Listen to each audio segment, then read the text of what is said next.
Hoje a gente vai começar uma nova série de mensagens que se chama Igreja Devota. E eu queria que você abrisse a sua Bíblia em Atos, no capítulo 2, apenas o verso 42. Atos 2, 42. Atos 2, 42 diz o seguinte: E perseveravam na doutrina dos apóstolos, na comunhão e no partir do pão e nas orações. Vamos orar de novo? Deus Pai, obrigado por essa manhã. Eu oro, Deus, para que Teu Espírito, Deus, que é o único capaz de nos revelar aquilo que está escrito na Tua palavra, Deus, atue no nosso meio, né, com sabedoria, com revelação, com graça, Deus, com entendimento, para que possamos sair daqui, Deus, enquanto igreja, transformado, Deus, não apenas nas nossas emoções, mas especificamente naquilo que a nossa mente e o nosso sistema de crença produz, Pai. Renova a nossa mente através da Tua palavra, em nome de Jesus. Amém. Quando a gente olha para esse versículo que acabamos de ler, ele é muito curto, não é? Então, são 1, 2, 3, 4, 5, 6, 7, 8, 9, 10, 11, 12, 13, 14. São 15 palavras apenas, né? Mas um versículo tão curto, né, que a gente acabou de ler, ele consegue traduzir a essência da Igreja de Cristo. Aquilo que é a Igreja de Cristo, né, depois que ela foi a primeira formação da Igreja de Cristo, e o modelo e o padrão daquilo que a Igreja de Cristo viveu e fazia, está descrito apenas em um versículo que é tão pequeno. O que é que eles faziam? Eles perseveravam na doutrina dos apóstolos, e na comunhão, e no partir do pão, e nas orações. A primeira série de mensagens que a gente trouxe enquanto igreja, a gente trabalhou o Sermão do Monte, e quem estava aqui, né, eu acho que foram 8 semanas, 9 semanas, eu não lembro quantas semanas foram, mas a gente trabalhou especificamente cada bloco do Sermão do Monte, e a gente sempre deixou claro que a intenção de Deus não era apenas mudar o comportamento do homem. Então, se a gente acha que o evangelho é apenas uma mudança de comportamento, a gente escutou um evangelho errado, porque o evangelho, ele primeiro transforma o nosso coração, ele transforma o caráter, ele transforma a essência do homem, gerando uma nova natureza, e a partir dessa nova natureza haverá de ter um comportamento semelhante àquilo que cremos. Então, o comportamento é apenas a ponta final daquilo que Deus está transformando dentro do nosso coração. Então, quando a gente olhou o Sermão do Monte, a gente trabalhou a intenção de Deus de estabelecer um discípulo a partir do coração. E quando a gente lê esse versículo aqui, algumas coisas já aconteceram até chegar aqui. Jesus já tinha morrido, Jesus já tinha ressuscitado, Jesus passou 40 dias com seus discípulos, ensinando seus discípulos acerca daquilo que a gente nem tem tanta noção do que é, porque a Bíblia não fala daquilo que Jesus ensinou aos seus discípulos. Jesus ascendeu aos céus e disse: fiquem aqui até que o Espírito Santo desça, para que vocês sejam revestidos de poder. E aí a gente tem o dia de Pentecostes, então a igreja é revestida do poder de Deus através do Espírito Santo, e logo em seguida essa igreja agora ela passa a ter um padrão. E qual é o padrão? Perseverava na doutrina dos apóstolos, perseverava no partir do pão, na comunhão e nas orações. Então, essa nova série de mensagens, Igreja Devota, a gente vai trabalhar esses quatro aspectos da igreja. Uma igreja que é baseada na doutrina dos apóstolos, uma igreja que é firmada na comunhão, no partir do pão, e uma igreja que é movida por oração. Oração, a gente vai ter o dia, né, especificamente da oração, mas oração não é uma petição dos meus desejos a Deus. A oração nada mais é do que eu orar a vontade de Deus. E eu só consigo orar a vontade de Deus se eu conhecê-la através da sua palavra, através das Escrituras. Então, esse padrão a gente vai trabalhar especificamente durante essas 5 semanas. Então, a primeira mensagem de hoje é devotos à palavra. Quando o Felipe fez lá a escala lá, né? E ele fala, tu fala esse aqui, eu disse, beleza, esse aqui eu fico mais confortável, né? Porque se fosse da oração, eu disse, cara, o pastor Beto, ele nasceu para isso, né? Não nasceu para oração, todos nós nascemos para oração, mas o pastor Beto queima no coração dele a sala de oração, cantar a palavra, né? Através de oração. E quando eu vi devotos à palavra, é algo que eu amo de paixão. Eu amo as Escrituras, eu amo a palavra de Deus. Mas esse não é um desejo individual meu. É um desejo que Deus precisa colocar e eu e você precisamos ter esse desejo todos os dias de amar a palavra de Deus, de ler a palavra de Deus, de se debruçar a palavra de Deus, porque ela é a única forma mais segura que eu e você temos de conhecer a vontade de Deus. A Bíblia é a forma mais segura e mais sensata de que eu e você temos de conhecer a vontade de Deus. Então, nessa primeira mensagem, vai ser devotos à palavra, e apenas a parte A do versículo 2, que fala: perseveravam na doutrina dos apóstolos. Tem uma frase de John Piper que diz o seguinte: ao pregar, ele diz assim, uma das maiores utilidades do Twitter e do Facebook será provar no último dia que a falta de oração não era por falta de tempo.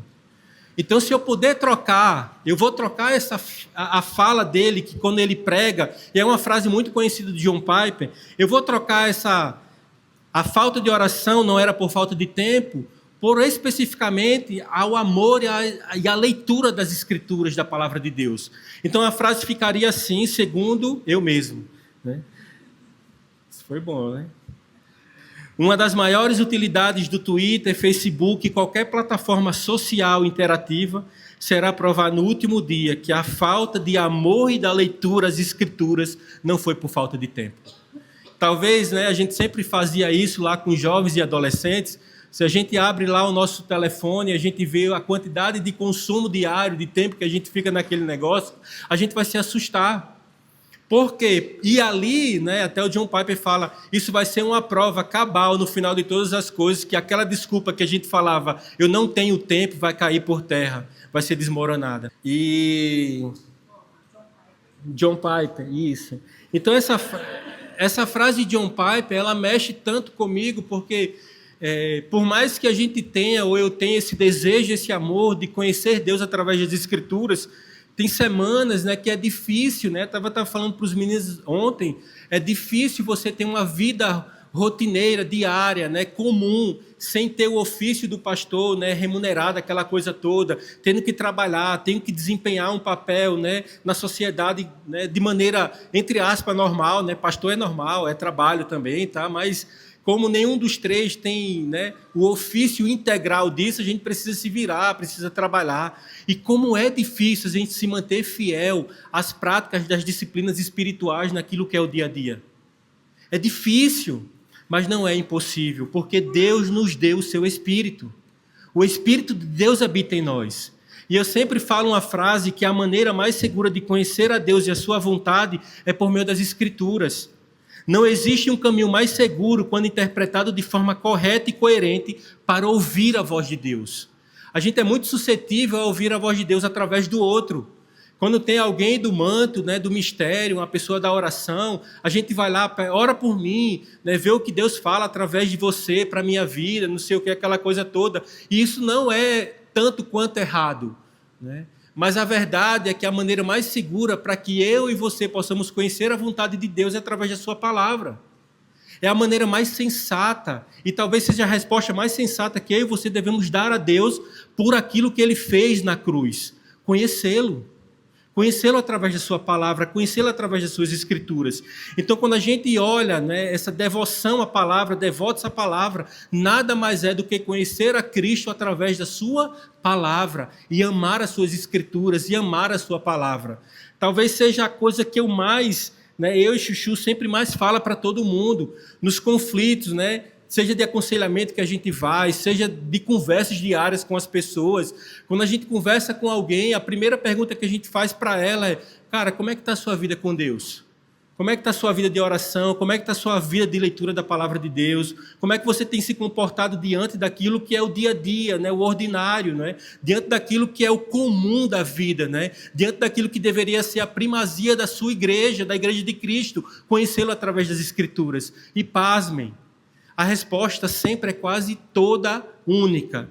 Cara, faz tempo que eu não faço, faz tempo que eu não oro, faz tempo que eu não leio a palavra de Deus, faz tempo. E toda brasa que está longe da fogueira, ela vai apagar. É impossível manter as chamas acesas do nosso coração, manter as chamas acesas do seu Espírito dentro de nós, ver os olhos de fogo de Cristo, né, a sua beleza, a beleza da sua santidade, se eu não tiver no meu coração uma disciplina de conhecê-lo através da sua palavra. Por isso que eu e você precisamos olhar para esse versículo 42 que acabamos de ler, de Atos, e dizer assim, existia um padrão daquela igreja. A igreja do século 21, a nossa igreja, não tem como ser igual à igreja de Atos. É impossível. Por quê? A tecnologia, não a tecnologia, mas os dispositivos tecnológicos são diferentes, a comunicação é diferente, o meio de transporte é diferente, tudo é diferente. Mas existe uma essência daquela igreja que Cristo sempre fez, que Cristo sempre guardou na sua igreja. E a essência é essa, de pessoas que amam a palavra, que vivem em comunhão, e é uma igreja que é movida por oração. Quando a gente olha, e eu queria que você abrisse comigo na segunda carta de Paulo a Timóteo. Está todo mundo comigo? Eu vou falar muito, mas a única coisa que eu quero que você saia daqui dizendo assim, eu amo as Escrituras. Então, tudo que eu for falar, só saia com isso na cabeça. Eu preciso amar e ler as Escrituras. A segunda carta de Paulo a Timóteo, no capítulo 3, a gente vai ler 2 versículos, 16 e 17. A Bíblia diz o seguinte, toda a Escritura é inspirada por Deus e útil para ensinar o que é verdadeiro e para nos fazer perceber o que não está em ordem em nossa vida. Ela nos corrige quando erramos e nos ensina a fazer o que é certo. Deus a usa para preparar e capacitar o seu povo para toda boa obra.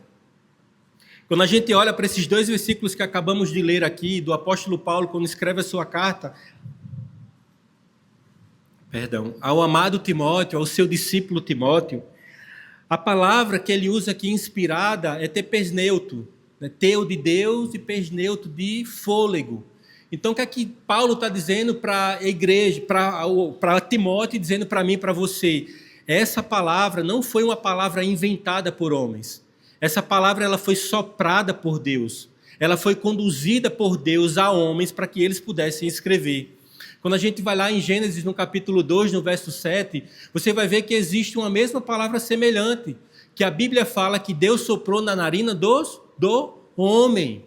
Então, aquele mesmo sopro lá de Gênesis é a mesma palavra empregada aqui na carta de Paulo a Timóteo, sendo que são diferentes, porque aqui em Paulo a Timóteo ele está escrevendo no grego, lá ele estava escrevendo no hebraico. Então, são 2 palavras distintas, mas ela tem o mesmo conceito teológico. Foi Deus que soprou na narina do homem e foi Deus que soprou a sua palavra. Então, por isso que a gente, quando olhar para a Bíblia, para as Escrituras, ela não é apenas letras que foram escritas por homens comuns, como eu e você. Ela foi especificamente e foi direcionada pelo sopro de Deus. E é por isso que ela tem vida. E é por isso que quando a gente olha em Hebreus no capítulo 4, quando ela fala sobre que a palavra ela é uma espada de 2 gumes que consegue dividir alma e espírito, porque essa palavra ela foi inspirada e ela é viva e eficaz, porque foi Deus que a fez, foi Deus que conduziu ao homem para escrever cada uma dessas palavras aqui. Por isso que eu e você devemos amá-lo, porque é através dela que eu e você vamos conhecer quem Deus é. E quando a gente volta para o versículo 42 de Atos, eu ensaiei essa palavra, tá, gente? Até mandei para o Felipe. Felipe, manda um áudio aí. Eu deveria ter colocado aqui o áudio, mano. Mano, me diz aí como é que fala. O Felipe fala grego, o pastor Beto também, né? Fala latim, o hebraico. A única coisa que falo é um português e bem nordestino, né? Então eu fico ali, essa coisa toda. Eu disse, Felipe, me diz aí como é que fala essa palavra, né? Então, o versículo 42 de Atos 2, a palavra perseveraram é proscatério. Proscaterel. Pronto, proscaterel. Então, quando a gente olha na tradução no português, a gente vê perseveraram.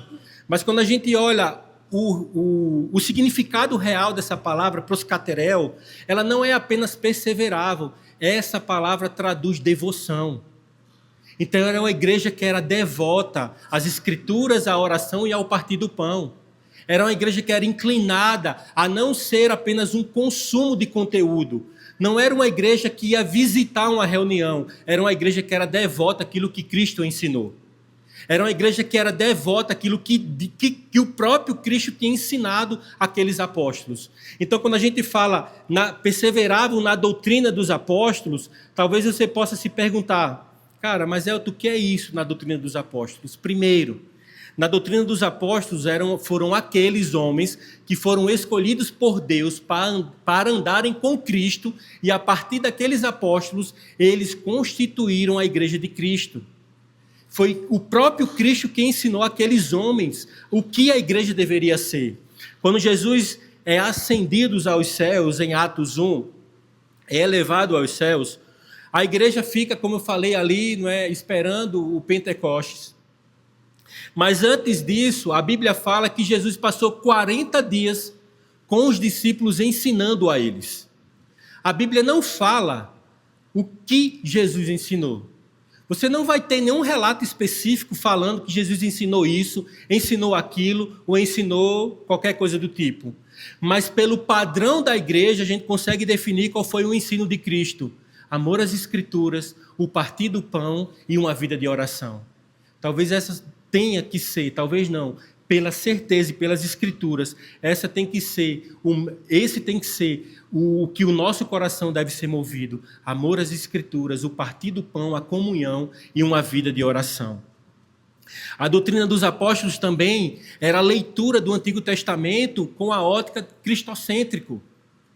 Então, os apóstolos, eles liam, porque a única Bíblia que eles tinham até então era os 5 escritos de Moisés, os primeiros livros, os primeiros 5 livros da Bíblia, que a gente chama de Pentateuco, os Salmos e os Profetas. Então, era essa a Bíblia deles. E a Bíblia deles, para os religiosos, era interpretado apenas como moralista, como legalista. Você precisa fazer isso para você ter isso, você precisa fazer aquilo para ter aquilo. Então, eles agora começaram a interpretar o Antigo Testamento de uma maneira correta, vendo Cristo em cada ponto e vírgula. Eles olhavam para o Antigo Testamento e começavam a apontar agora para Cristo. Então, se você voltar a alguns versículos anteriores de Atos, no capítulo 42, do versículo 42, a partir do versículo 14 até o 36, 24 versículos é a primeira pregação apostólica. O apóstolo Pedro prega. O apóstolo Pedro prega a primeira pregação. A primeira pregação depois de Cristo. Porque Cristo já tinha pregado o Evangelho, mas que depois que Cristo é ascendido aos céus, a primeira pregação da igreja está lá em Atos 2, de 14 a 36, e você pode conferir na sua casa. E se você for fazer uma análise textual ou gramatical desses 24 versículos, você vai perceber que o apóstolo Pedro, ele olhava para o Antigo Testamento e apontava para Cristo. Ele fala primeiro de Joel, sobre o derramamento do Espírito. E ele fala que o derramamento do Espírito não era apenas uma questão sobrenatural, mas era o apontamento para Cristo, aquele que iria nos salvar. Ele cita Salmos 16, e dizendo que Davi não poderia ser aquele que morreu e não teve a morte consumada. E ele aponta para Cristo, dizendo que Davi estava profetizando Cristo. Ele cita Salmo 110, falando que Cristo, tudo era sobre Cristo. Então, quando a gente olhar aqueles que perseveram na doutrina dos apóstolos, nada mais é do que a gente olhar Cristo em cada ponto e vírgula das Escrituras. Elton, como é que eu vejo Cristo em cada ponto e vírgula das Escrituras? É quando eu olhar o Salmo 23 e dizer assim, o Senhor é o meu bom pastor. E aí eu vou olhar lá para João 10 e vou perceber quem é o bom pastor. Cristo. E aí eu vou olhar para Salmo 23 e vou olhar que lá tem geografias. Tem 2 tipos de geografias lá dita. O pasto verdejante e o vale da sombra da morte. Mas eu vou perceber que o bom pastor, ele não altera. O caráter do bom pastor, ele não altera independente da situação, da geografia. Ele é bom pastor. Ele é bom pastor no vale da sombra da morte. Ele é bom pastor no pasto verdejantes. Ele é bom pastor na morte, ele é bom pastor na vida. Ele é bom pastor quando o Alex estava lá 8 dias na UTI com sua mãe. Ele é bom pastor. E a mãe saiu. Glória a Deus. Ele foi bom pastor com minha mãe quando pegou Covid e passou 7 dias internado na UTI, mas Deus quis levá-la. E ele continua sendo bom pastor, porque o seu caráter não muda.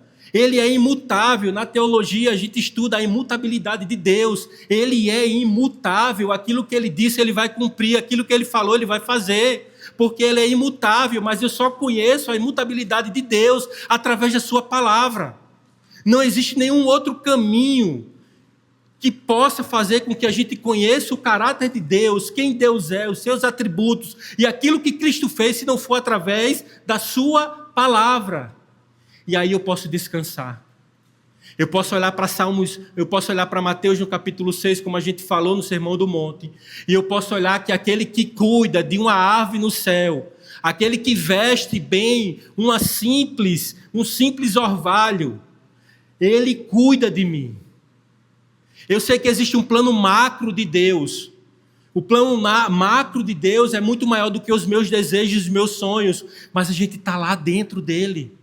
A gente pode olhar para o salmista quando ele fala que ele teceu antes mesmo das nossas mães imaginarem ou pensarem sobre mim e você. Ele já sonhava conosco.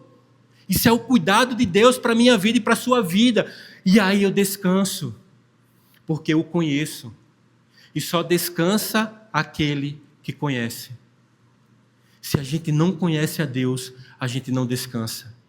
Porque a gente vai compreender que a sua soberania é soberana nas nossas vidas. Seja para a vida ou seja para a morte. Seja para a alegria ou para a tristeza. E aí eu olho para Paulo quando escreve a carta aos Filipenses no capítulo 4 e eu entendo a profundidade daquele versículo que a gente vê até no rodapé de caminhão, tudo posso naquele que me fortalece. A gente vê, às vezes, até tem Bíblias abertas na casa, né, de algumas pessoas, achando que lá vai sair o Jedi lá de dentro, que vai dar tudo certo. Não, não vai. Aí você olha para aquele capítulo, aquele versículo, que a gente olha quando Paulo fala, tudo posso naquele que me fortalece. Ele não está dizendo que a gente vai virar o Jiraya. Só os mais antigos, né? Os mais novos, Jiraya não vai pegar. Ele não diz que a gente vai virar o Black Kamen Rider né? Não. Ele vai dizer o seguinte, é na abundância ou na escassez, é na alegria ou na tristeza, tudo posso naquele que me fortalece. Eu posso passar escassez, eu posso passar abundância, mas ela não vai definir o meu caráter. A definição do meu caráter vai ser nele, porque eu tudo posso naquele que me fortalece. Eu tudo posso sofrer, eu tudo posso ser alegre, mas é ele que me fortalece. Tudo podemos, mas conhecendo ele através das Escrituras, ele nos fortalece. E é isso, nada mais é do que conhecê-lo, né, e viver essa perspectiva na doutrina dos apóstolos. Conhecer Cristo em cada ponto e vírgula das suas Escrituras. Sabe o que é mais interessante, gente? O próprio Jesus fez isso com ele mesmo. Se você abrir em Lucas, no capítulo 24, eu quero ler com vocês 2 versículos apenas, 25 e 27. Está todo mundo comigo? 25 e 27. A Bíblia diz o seguinte: então Jesus lhe disse, como vocês são tolos, como custam a entender o que os profetas registraram nas Escrituras. Não percebem que era necessário que o Cristo sofresse essas coisas antes de entrar em sua glória? E aí o versículo 27, para que vocês possam perceber que o próprio Cristo aplicou essa verdade, apresentando-se através das Escrituras. O versículo 27 diz o seguinte: então Jesus os conduziu por todos os escritos de Moisés e dos profetas, explicando-os o que as Escrituras diziam a respeito dele mesmo. O conhecimento de Cristo é revelado através da sua palavra. Se você for lá em João 1, Colossenses 3, Apocalipse 1, você vai conhecer quem Cristo é. Cristo é o verbo de Deus, João 1 fala.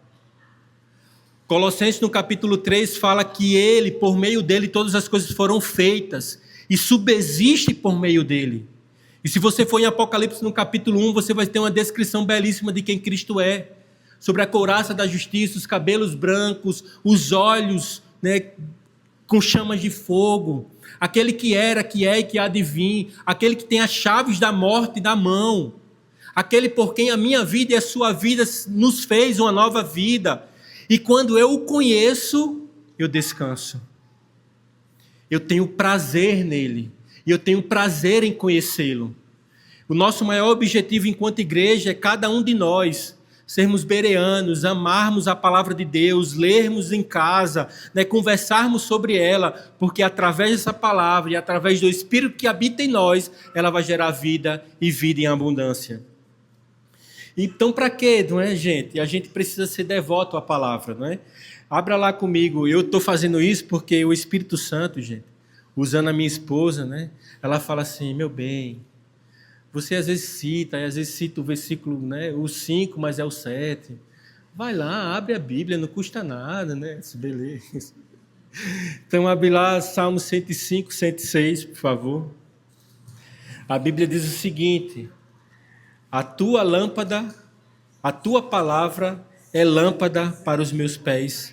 105, 106, perdão, gente.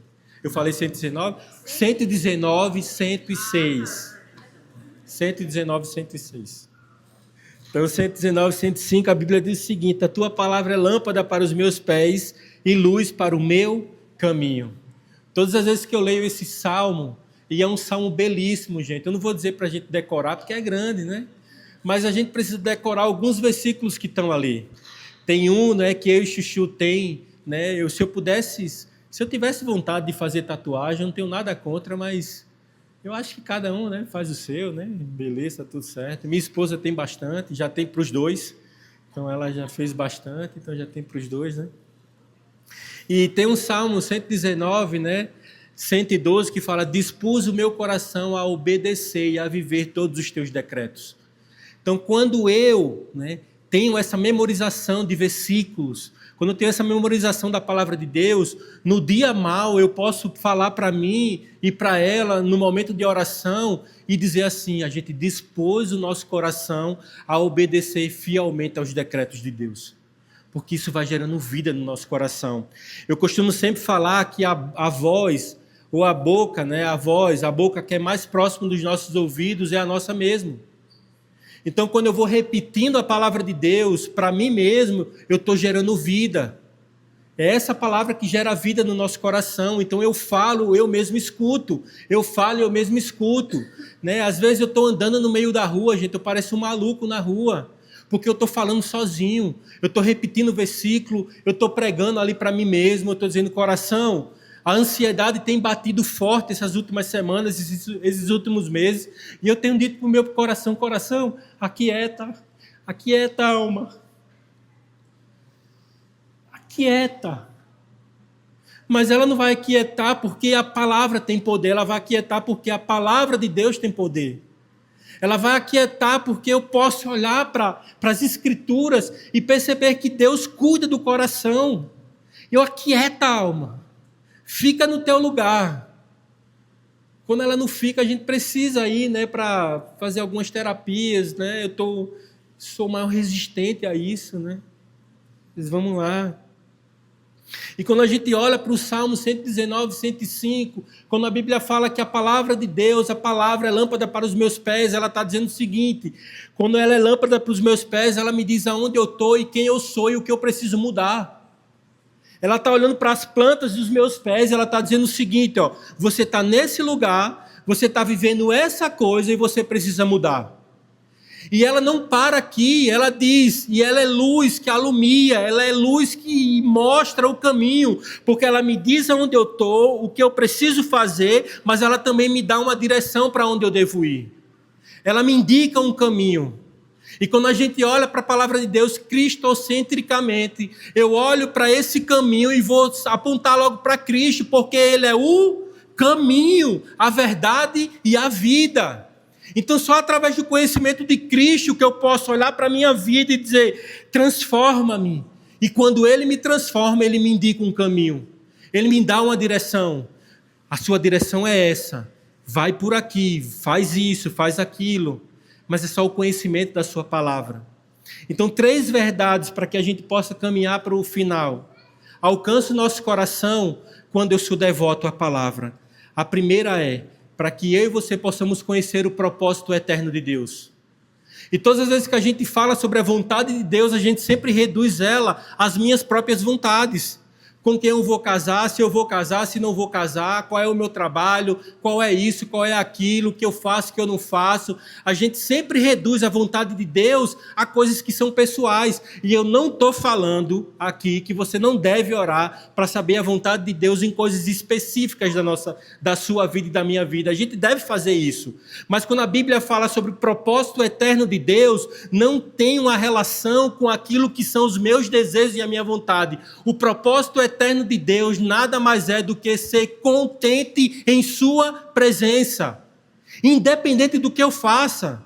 Independente se eu vou para São Paulo, se eu fico aqui, se eu estudo aquilo, se eu estudo acolá, se eu trabalho com isso, se eu trabalho com aquilo, não importa a profissão, não importa o estado, não importa a cidade, não importa se você é missionário ou não é missionário, porque o propósito eterno de Deus é fazer com que eu e você tenha contentamento nele, independente do lugar, da estação e da circunstância. Mas eu só posso conhecer o propósito eterno de Deus e a sua vontade através da sua palavra. Se você for abrir na primeira carta de Paulo, aos Tessalonicenses, no capítulo 4, no versículo 3, agora não vou errar não, tá, Aleixo? O Aleixo é o cara que chega no final e diz, você errou, é isso mesmo. Você vai olhar lá na carta de Paulo aos Tessalonicenses, no capítulo 4, no versículo 3, que existe uma vontade de Deus descrita para todos os seus discípulos. E qual é a vontade de Deus descrita nesse lugar? Que sejamos santos e nos afastemos das impurezas sexuais. Eu não preciso ir muito longe, eu não preciso buscar em pessoas. A vontade de Deus está descrita na sua palavra. Por isso que devemos amar a sua palavra, a sua escritura. Porque lá eu vou conhecer a sua vontade. Qual é a vontade de Deus para a minha vida? E o nosso coração fica aflito. Eu vou para lá, eu vou para cá, eu faço isso, eu faço aquilo. Não, a vontade de Deus é que sejamos santos. Isso já basta. Eu tinha muita crise porque eu não tinha sonho, não tinha revelação, não tinha não sei o quê. E aí eu ficava, Deus, parece que eu estou andando no escuro, me mostra não sei o quê e tal. E Deus fala através de sonho, Deus fala através de pessoas, através de oração, Deus faz isso. E eu lembro que eu tive um sonho há muitos anos atrás e foi o suficiente para mim. Estava eu, Chuchu e as meninas, a gente pregando a palavra de Deus. Ponto. Eu não precisei mais saber de nada de Deus. Era a única coisa que eu precisava saber. Uma família fiel ao Senhor. Seja no trabalho, entre aspas, secular, seja no trabalho da igreja, independente aonde for. O que Deus quer para a minha vontade, para a sua vontade, é que sejais santo, porque Deus está fazendo um povo único para Ele, unido a Ele, para que sejam santos. E quando você olha essa vontade de Deus, ela não é descrita apenas aqui em Paulo. Você vai lá para o Velho Testamento, para o Antigo Testamento. Quando Deus se encontra com Moisés, ele fala que está fazendo um povo para ele santo. Quando ele tira o povo do Egito, qual é a verdade que Deus fala sobre aquele povo? Eu vou te tirar daqui porque eu quero que vocês sejam um povo separados, um povo santo. Então a vontade de Deus, desde o começo de todas as coisas e no final de todas as coisas, não mudou, porque só vai viver eternamente com Ele aqueles que são santos. Eu e você precisamos buscar a santidade de Deus. Eu e você devemos clamar por ela, vivê-la, para que a gente possa ser intencional nessa vida. Essa vida é breve, é passageira, e ela precisa ser vivida de acordo com aquilo que Deus espera de nós, homens e mulheres santos, santos. E esse é o clamor do meu coração esses dias. Essa semana, domingo passado, angustiado, eu disse, meu Deus, eu preciso ler mais, eu preciso orar mais. E aí eu vi um livretinho que a gente ganhou, chamado Fome de Deus. Aí, sugestivo. Eu estou com fome e tem um livro chamado Fome de Deus. Peguei o livretinho, comecei a ler e me emocionar ali. Eu disse, Deus, é isso aqui. Eu não posso deixar que o nosso coração e o meu coração, pelas atividades da vida, ele possa viver apenas as atividades da vida, mas eu preciso ter fome de Deus em tudo que eu faça. para que a gente possa amá-lo de maneira correta. Amém, gente? A segunda verdade que nos alcança quando a gente ama e é devoto à palavra de Deus, seguindo esse padrão da igreja de Atos 2, é para conhecer as profundezas de Deus. Somos uma geração que tem bastante conteúdo. A gente acessa muita coisa. 24 horas por dia é conteúdo, é acesso. Mas se você for conversar com muitas pessoas, eu posso estar errado, mas talvez essa seja a geração mais rasa de toda a história. Tem muito conteúdo, mas tem pouca profundeza. Tem pouca solidez, tem pouco aprofundamento. A gente falou sobre isso, né? Em Mateus, no capítulo 7, o final do Sermão do Monte, quando Jesus ele fala sobre a parábola, né? Ele usa, né, o exemplo de 2 construtores. Talvez você saiba muito bem essa história. O Felipe até pregou semana passada esses versículos. Eu sempre achava que aqueles 2 construtores, eles escolheram de maneira aleatória construir suas casas em terrenos distintos. Um escolheu por algum motivo, porque era mais sábio ou mais inteligente do que o outro, numa rocha, e o outro, né, eu posso dizer um tanto quanto tolo, né, o burro mesmo, né, construiu a casa em cima de uma areia. Mas não é preciso ser formado em engenharia civil aqui para entender, se eu construir qualquer coisa em cima de uma areia, qualquer coisa vai cair. Não é preciso ser assim, né? Não é nada contra os arquitetos, não é nada contra os engenheiros civis, não. Mas eu não preciso ser tão aprofundado na disciplina, no saber disso, que vai cair. E não se trata de geografia aqui. Se trata do tempo que cada um levou para cavar. Um cavou muito mais do que o outro. E a Bíblia fala que esse tipo de coisa era aqueles que praticavam a palavra.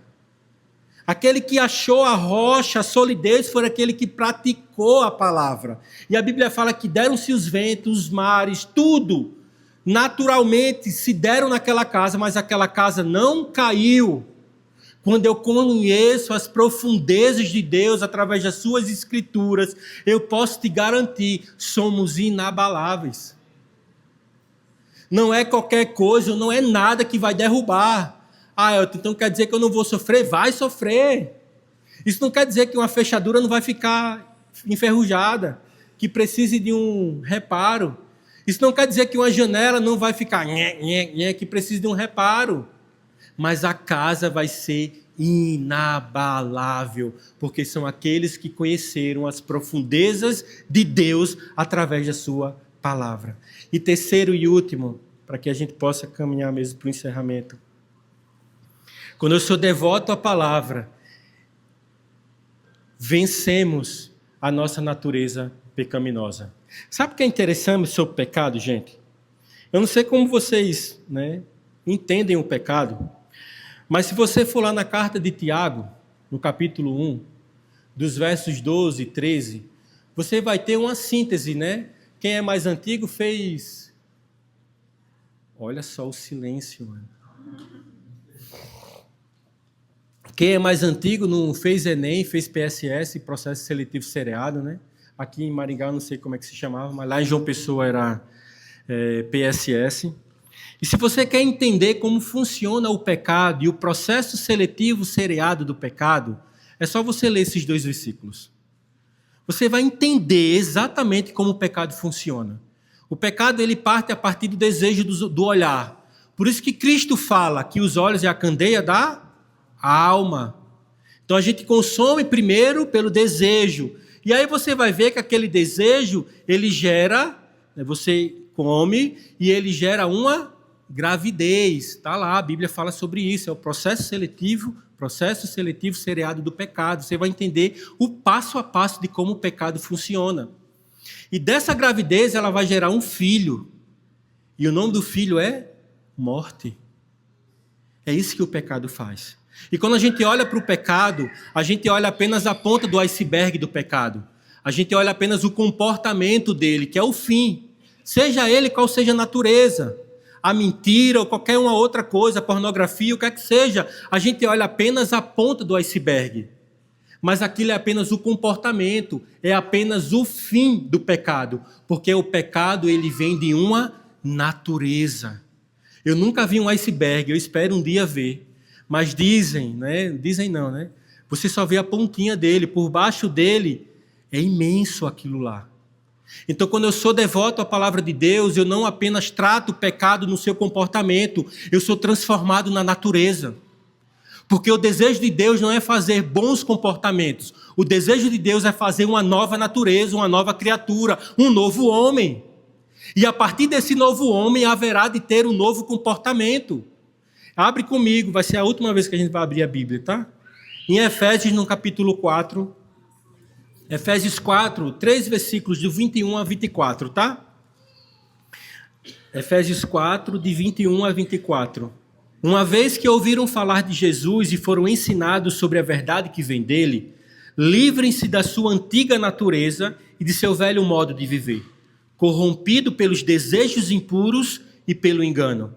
Deixem que o Espírito renove os seus pensamentos e atitudes e revistam-se de sua nova natureza, criado para ser verdadeiramente justa e santa como Deus.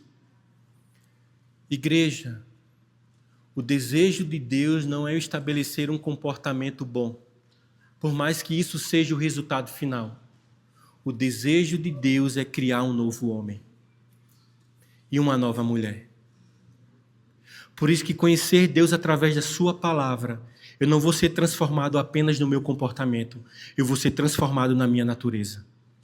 Quando Jesus é questionado por mestres da lei, acerca de uma lei oral, dizendo que os seus discípulos comem e não lavam as mãos, eles estão impuros. A resposta de Jesus é muito profunda àqueles caras. Ele diz o seguinte: o que torna o homem impuro não é aquilo que entra, mas é aquilo que sai. E aí os discípulos chegam para Jesus e perguntam: Jesus, mas o que é que você quer dizer com isso? E Jesus fala: a maledicência, a maldade, a impureza, ela sai do coração. Por isso que tantos, não os pais da igreja, mas tantos homens, né, fiéis ao Senhor, Jonathan Edwards é um homem desse, um dos homens que foram, não um avivalista em si, mas um homem que foi tão amante, tão apaixonado pelas Escrituras, que ele entendeu tão bem que ela não quer transformar apenas o comportamento, mas gerar uma nova natureza, que ele usa uma frase que se chama as santas afeições. O que são as afeições? Nada mais é do que o sistema de crença do nosso coração, aquilo que produz todo o comportamento. Então Deus não quer mudar o seu comportamento, Deus quer transformar a sua natureza. Porque a consequência disso será um comportamento fiel a Ele e ser santo como Ele é santo. Amém, igreja? Vamos orar? Vamos se levantar para a gente orar? Tem um pastor que fala que quando o pastor pede para se levantar, é só para dizer assim: nossa, ele vai terminar, ele vai passar mais 15 minutos. Não vou não, gente. Diante de tudo isso que a gente falou, eu sempre falo que a única resposta sensata que o homem deve dar a Deus é a obediência plena. É obediência à sua palavra, é obediência ao seu espírito. E talvez não, eu tenho plena convicção de quando a igreja de Cristo entender a profundidade da sua palavra, Jesus volta. Quando a igreja de Cristo viver a sua palavra, Jesus volta. Sabe por quê? Porque quando eu viver a sua palavra de maneira correta e seguindo tudo aquilo que vai predizer a volta de Cristo, vamos estar prontos. Porque a minha natureza vai ser totalmente transformada para receber e viver eternamente com o nosso Deus e Pai Criador de todas as coisas.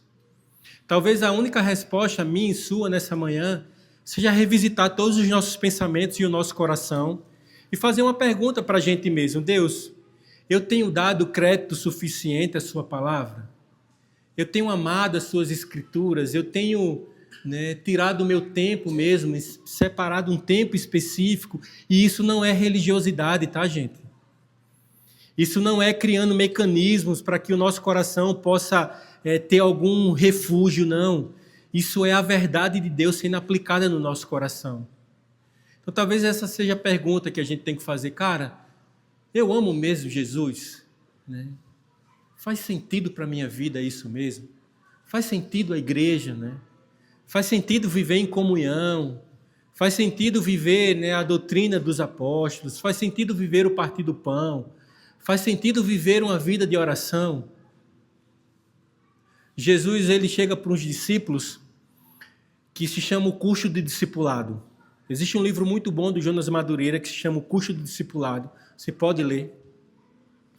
Os discípulos, eles, né, falando o quão pesado, os discípulos chegam para Jesus e dizem o quão pesado é, Jesus, seguir ao Senhor, quando ele fala, né, toma a tua cruz e segue. E logo em seguida, Jesus, ele conta uma parábola, não uma parábola, mas uma história de um construtor, que começou e iniciou uma construção, e logo em seguida não tinha mais os elementos para aquela construção, não tinha mais areia, não tinha mais cimento, não tinha mais pedra, cimento não existia, né? Não tinha mais pedra. E aí Jesus olha para aqueles discípulos e fala algo, e é muito profundo aquilo que Jesus disse para seu discípulo. Antes de iniciar uma obra, antes de você construir a sua casa, você precisa olhar para ver se você tem os elementos suficientes para que essa casa seja construída. O que é que Jesus estava falando? Antes da gente dizer que é uma edificação de Cristo, eu preciso revisitar o meu coração e perceber se de fato aquilo que eu falo é coerente com o meu coração. Deus não quer gerar um padrão de comportamento apenas, Ele quer gerar uma nova criatura.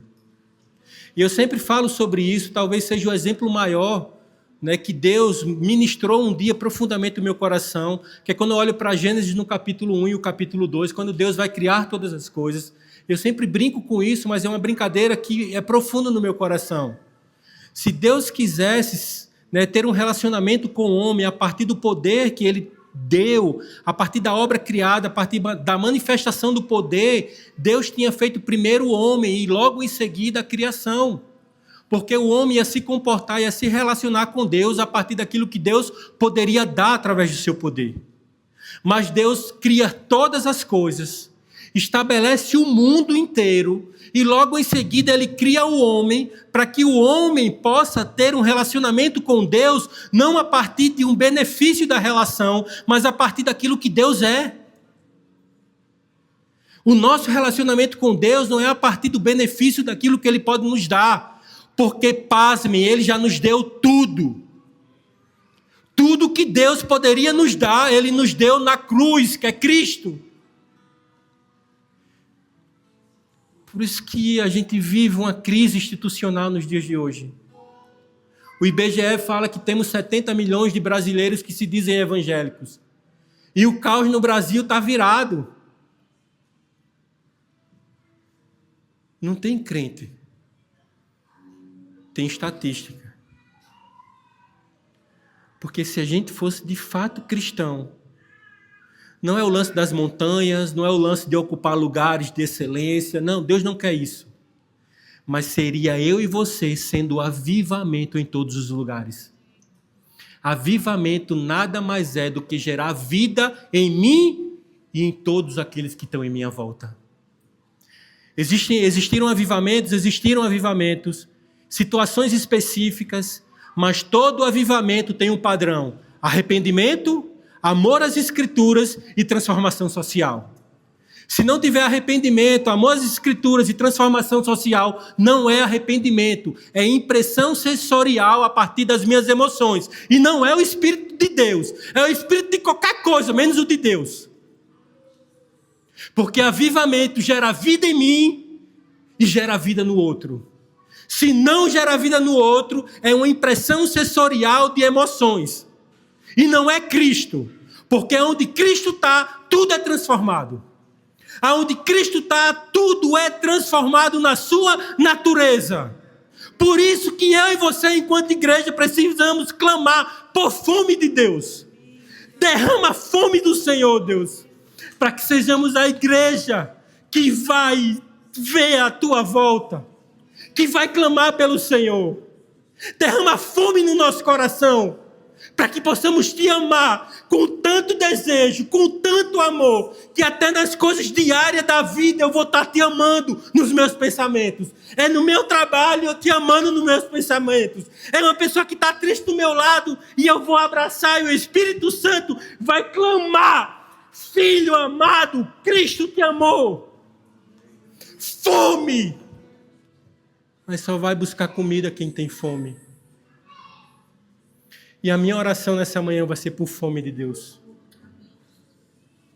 Deus nos batiza com teu Espírito nessa manhã, Deus.